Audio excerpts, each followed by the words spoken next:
Pemirsa, anggota Komisi 9 DPR dari fraksi Partai Amanat Nasional Saleh Partaunan Daulay dan Kurniasih Mufidayati dari fraksi Partai Keadilan Sejahtera mengakui bahwa Kementerian Ketenagakerjaan belum pernah membahas mengenai perubahan aturan pencairan manfaat jaminan hari tua atau JHT BPJS Ketenagakerjaan dengan wakil rakyat di DPR.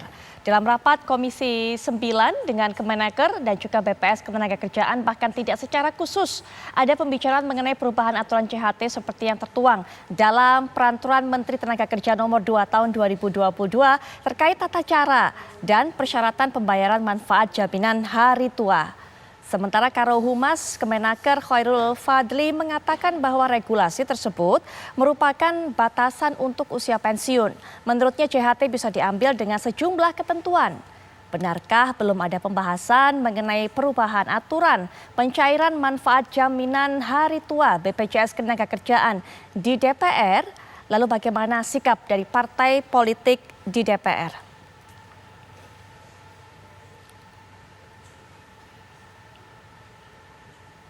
Ketika mendengar adanya Peraturan Menteri Tenagakerja Nomor 2 Tahun 2022 ini yang menyebutkan bahwa para pekerja ini baru bisa mengambil jaminan hari tuanya saat pensiun, usianya 56 tahun. Kapanpun ia di PHK, umur 30 tahun, 40 tahun, ia baru bisa mengambil di usia 56 tahun.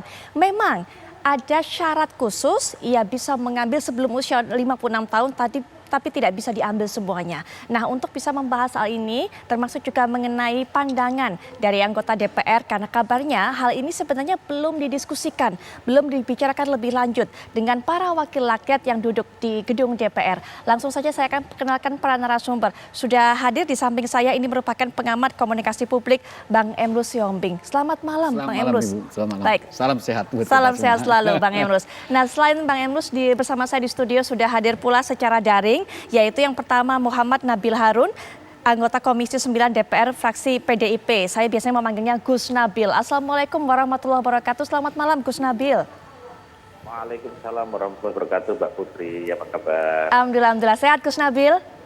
Alhamdulillah. Alhamdulillah. Kalau saya lihat belangkonya pasti sehat itu sepertinya. Baik, Gus Nabil, nanti kita juga akan ada narasumber berikutnya Ibu Kurniasih Mufidayati selaku anggota Komisi 9 DPR dari fraksi PKS. Nanti kami masih mencoba menghubungi, tapi mungkin Gus Nabil bisa berikan informasi terlebih dahulu. Tapi sepertinya saya sudah bisa terhubung dengan Ibu Kurniasih Mufidayati. Assalamualaikum warahmatullahi wabarakatuh. Selamat malam, Bu. Waalaikumsalam warahmatullahi wabarakatuh. Salam sehat untuk semuanya. Baik, alhamdulillah. Apa kabar? Alhamdulillah baik, Bu. Alhamdulillah kondisinya sehat. Pak Emil Siombing.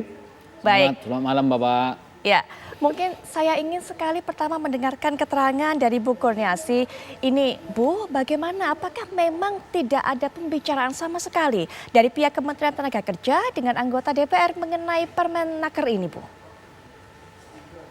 Ya, pertama tentang Permenaker 2 2022 ini di DPR RI rasanya belum pernah dibahas ya tentang rencana adanya kebijakan baru tentang pengambilan manfaat JHT yang yang bisa diambil di usia 56 tahun di dalam Permenaker ini.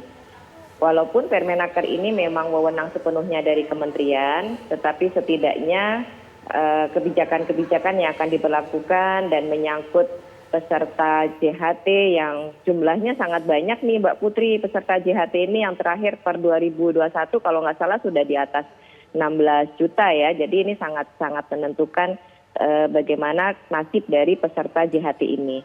Nah, kami sebenarnya di Komisi 9 sedang ada Panja BP Jamsostek ataupun Panja BP Tenaga Kerja BPJS Ketenagakerjaan ya. Ketika ini keluar kebijakan ini kita kaget karena baru pekan yang lalu kami rapat panja belum ada ya informasi-informasi bahwa akan ada pemberlakuan kebijakan baru tentang pengambilan manfaat dari JHT ini hanya bisa diambil pada usia 56 tahun. Jadi kami khususnya kami dari fraksi PKS sangat menyayangkan kebijakan yang sepenting ini belum sempat dikomunikasikan dengan kami secara terbuka dan praktis akhirnya kebijakan ini banyak menimbulkan penolakan juga dan juga menimbulkan ketidaknyamanan dan keresahan dari teman-teman pekerja khususnya peserta JHT. Kenapa? Karena tentu saja di tengah pandemi COVID-19 ini kebijakan ini dirasa semakin memberatkan ya beban dari teman-teman pekerja khususnya yang mengalami PHK nih Mbak.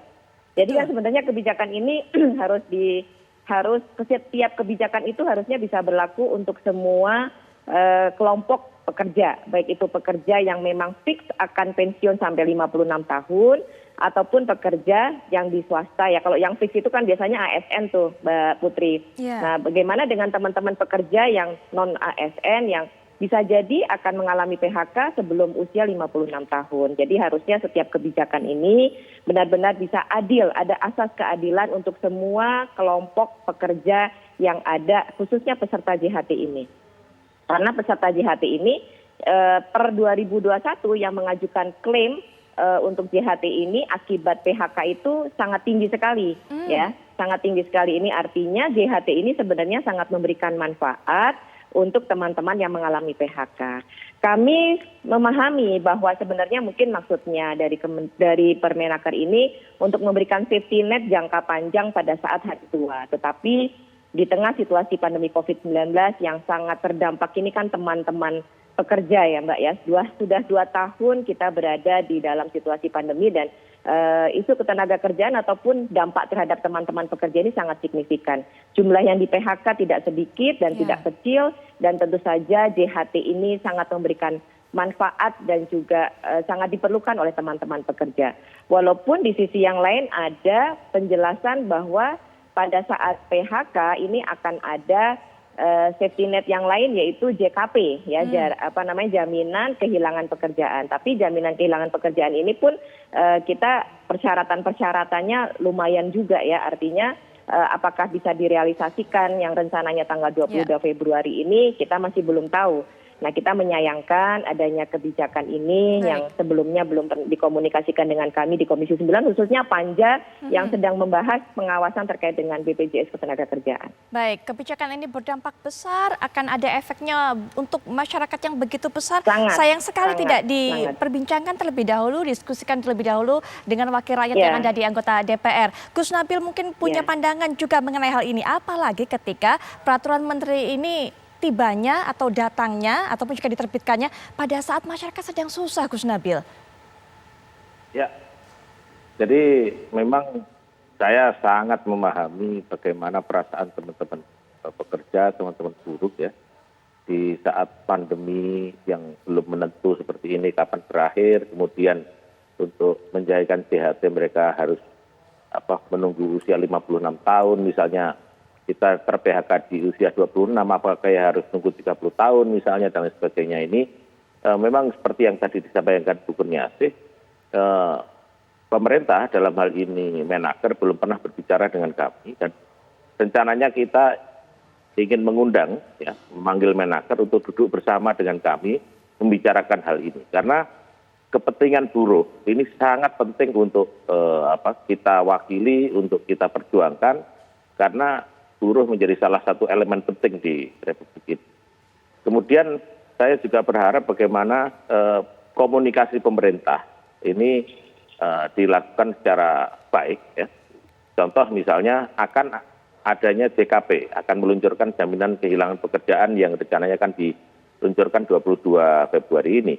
Ini juga rasanya belum terkomunikasi dengan baik sehingga munculnya Permenaker nomor 2 tahun 2022 ini dirasa kemudian mengambil tidak melukai hati para buruh, hati para pekerja di tengah-tengah kesulitan seperti ini.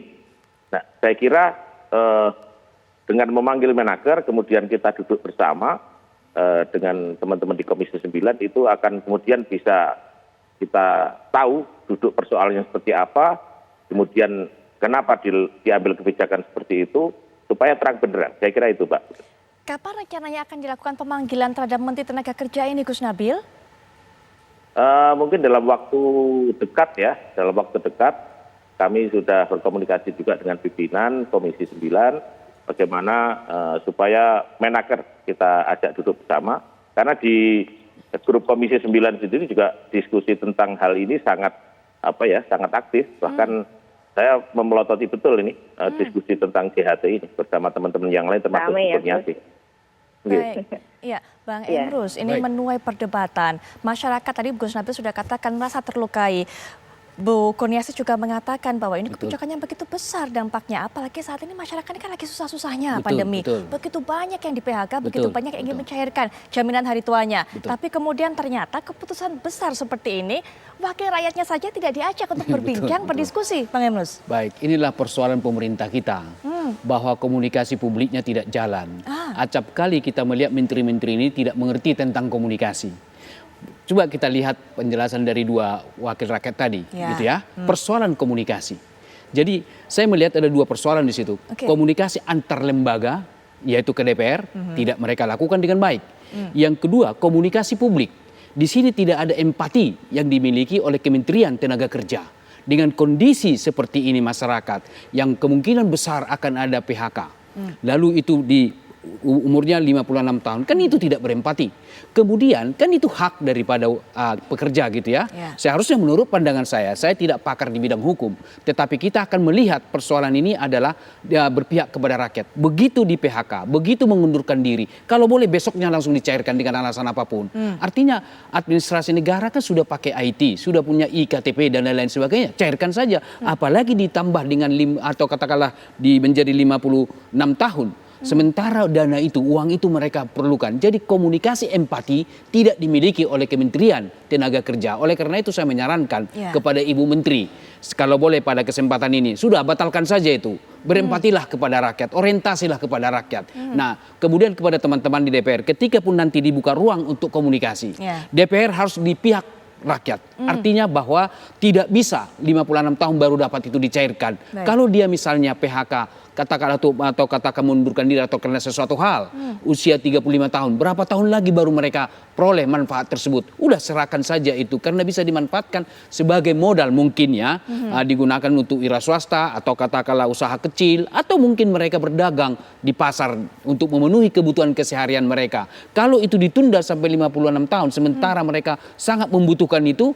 lalu untuk apa itu uang itu kalau mereka nanti kelaparan? Tidak mencukupi kehidupan mereka. Harusnya menurut saya, pemerintah pada situasi begini, itu segera dicairkan besoknya dan bila perlu ditambah lagi biaya atau katakanlah ada subsidi dari pemerintah bagi mereka yang kehilangan pekerjaan tersebut. Baik Pak Emrus, kita lanjutkan nanti. Karena memang masyarakat di masa pandemi yang begitu sulit ini, pemirsa, betul-betul membutuhkan uluran tangan. Betul-betul membutuhkan bantuan subsidi dari pemerintah. Tapi ternyata salah satu hal yang diharapkan oleh mereka, para pekerja yang di PHK, oleh perusahaan masing-masing tempat mereka bekerja, ada satu hal yang menjadi kabar buruk bagi mereka, bahwa JHT kemudian baru bisa diuangkan, dicairkan pada saat mereka pensiun. Kami akan bahas ini kembali setelah jeda berikut ini.